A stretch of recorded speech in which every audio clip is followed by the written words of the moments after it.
बाबा कंहिंजा पुट पुट हाँ टिलू जा छा पुट स्कूल ता न विया अॼु ना असां न पढ़दा छो पुट न पढ़दा असांजो वजह छा आहे असांजो बाबो ॾाढो बीमार आहे ऐं असां मानी हिकु वेलो खाईंदो हिकु वेलो न पुट ॾाढो त बीमार आहे हिकु वेलो खाईंदा हिकु वेलो न खाईंदा वो बनिन में रुलण वडेरे जी बनिन में का पटण का बेहतर न आहे तव्हां स्कूल वञी पढ़ो असांखे पैसा स्कूल पढ़ण जे लाइ न आहिनि असां वरे वडेरे ॾे 150 ते कमु कंदा उहो शाम जो अटो वढंदा रोज़ जे लाइ पुट तव्हां 150 रुपए जे करे न्याणी ॿार तव्हां वडेरे वटि कमु पिया कयो स्कूल नथा वञो स्कूल असां न पढ़ी सघूं था छो पुट आखिर कमकार आहे बाबा बुक ते विधो आहे घर ॾे तव्हांजो छा बाबा कुराड़ो हूंदो आहे हा कुराड़ो आहे तव्हांजी बाबा कमाए न सघंदो आहे पुट न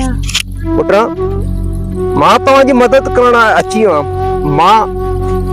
परे ॻोठ ते मास्तर आहियां स्कूल में पढ़ाईंदो आहियां ॿार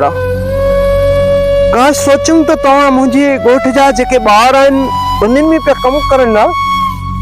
अॼुकल्ह तव्हांखे कमाई न पकड़ंदो पुट तव्हांखे तालीम हूंदो असां तालीम नथा करे सघूं छो असांखे एॾो पैसो न आहे असांखे किताब बि न आहिनि मां कुझु पढ़ियल आहियां पुट तव्हांखे कुझु पढ़ियल आहे मां तव्हांखे किताबी वठी ॾींदुमि ऐं तव्हांजी जेके 100 रुपया वॾेरो तव्हांखे डेली ॾेई हिते कमु कराए थो न उहा 100 रुपया तव्हांखे मां ॾींदुमि डेली मूंखां पिया वठो तव्हां स्कूल ईजो स्कूल पढ़जो पैसा न आहे तूं पढ़ंदो आहे पुट हा थोरो पुट ही किताब मूंखे अॼु पढ़ी ॿुधाए जेके पोइ क़ौमी तरानो आहे पढ़ी ॾेखारे मूंखे पुट हाँ कौमी तरानो हाँ पाक सरजमीन शादबाद किश्वरे हसीन शादबाद तो निशाने अज़्मे आलीशान अर्ज़े पाकिस्तान मरकज़े यकीन शादबाद पाक सरजमीन का निज़ाम कुव्वते अखुव्वते अवाम कौमुलक सल्तनत पाइंदादा पिंदाबाद शादबाद मंजले मुराद परचमे सितारो व हिलाल रहबरे तरक्की वो कमाल तर्जमाने माजी शाने हाल जाने इस्तकबाल साये खुदा ज़ुल जलाल पुट तू स्कूल में एतिरो पढ़ियल आहे एॾो जाहिल थी हिन वॾेरे न वांग वटि तू 100 रुपए में बनी में कमु कंदो आहे हिन नेडेड़ी मासूम न्याणियुनि खे बि वठी ईंदो आहे छा तव्हांजे पीउ खे एॾो बि वसीत न आहे जेको पाण कमाए पाण खाए न असांजो पीउ करारो आहे मां हिकु दफ़ो स्कूल में कप बि खयो वाह पुट अॼु खां पोइ तव्हांखे वॾेरनि वटि कमु न आहे करिणो तव्हांखे स्कूल में अचिणो आहे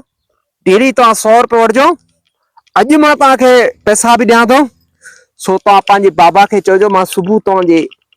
जेके ॿार ईंदुमि तव्हांखे स्कूल वठी ईंदुमि तव्हांखे पढ़ाईंदुमि सभिनि खे मां कुझु पैसा अॼु पहिरीं तारीख़ आहे असांखे पघार मिली आहे ही वठो पुट 500 रुपया ही 500 रुपया वठो घर में अटो वठी अचो तव्हांखे न्याणीअ खे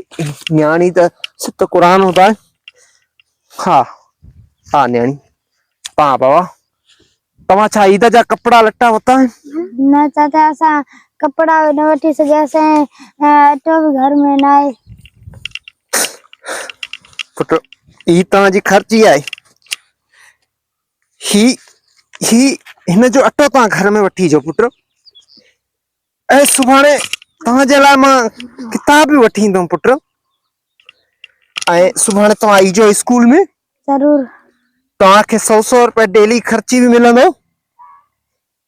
ऐं सुबुह मां कोशिशि कंदुमि त ईद जे लाइ कुझु सामान तव्हांजे घर में मां वठी ईंदुमि ऐं सुबुह ज़रूर तयारु थीजो स्कूल लाइ मां तव्हांखे ज़रूर वठी ईंदुमि ज़रूर तयारु थींदो ही वॾेरा असांखे हमेशह ई जाहिल सम्झंदा आहिनि पुट वॾेरनि ॾे एहसास न आहे जेकॾहिं ख़ासि वॾेरनि ॾे एहसास हुजे हा त असांजा आवाम अॼु धाड़नि ॾे क़ैद न हुजे न पुट जेकॾहिं तव्हां इन 100 रुपए जे 50 रुपए जी बजाए वॾेरनि वटि गुलामी कंदो त ही सिंध अमर धरती असांखे मयार ॾींदो ही सिंधी टोपी असांखे मयार ॾींदो त पंहिंजे मासूम बचड़नि खे नथा पढ़ाइनि। 150 रुपए जे करे वॾेरनि ॾे गुलामी था कनि। असांजी सिंधी क़ौम एॾो जाइल आहे जेके 5-5 ॿिनि हज़ारनि जे करे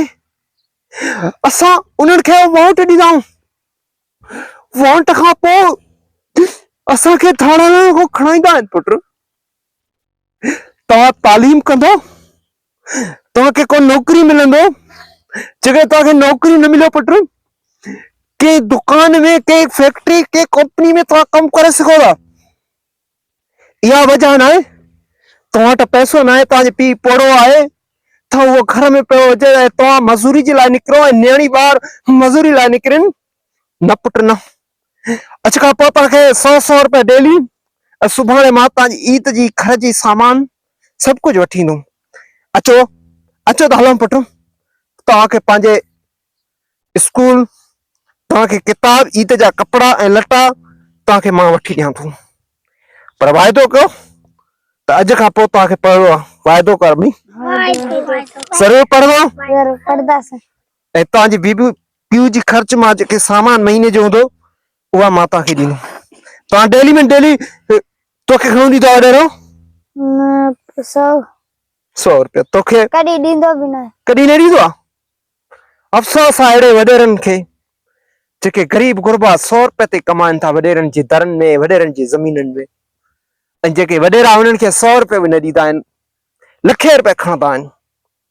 हूअं त 50,000 45,000 मास्तर आहियां, पगार खणंदा न। मूंखे हिननि जी अफ़सोस थिए थो, अरमान थिए थो त नंढड़ा ॿार जेके हिते पीउ जे बीमारी जे हालत ऐं पोड़प जे हालत में कमाइनि था वॾेरनि जे ख़िलाफ़। अचो अचो, तव्हांखे मां अॼु कपिड़ा बि वठी ॾींदुमि ऐं तव्हांखे मां ईद लाइ सामान बि वठी ॾियां थो पुट। अचो, ऐं तव्हांखे किताब, बुक, हर शइ वठी ॾियां थो पुट। अचो तव्हांजो महिरबानी चाचा। अचो बाबा, अचो अचो अचो।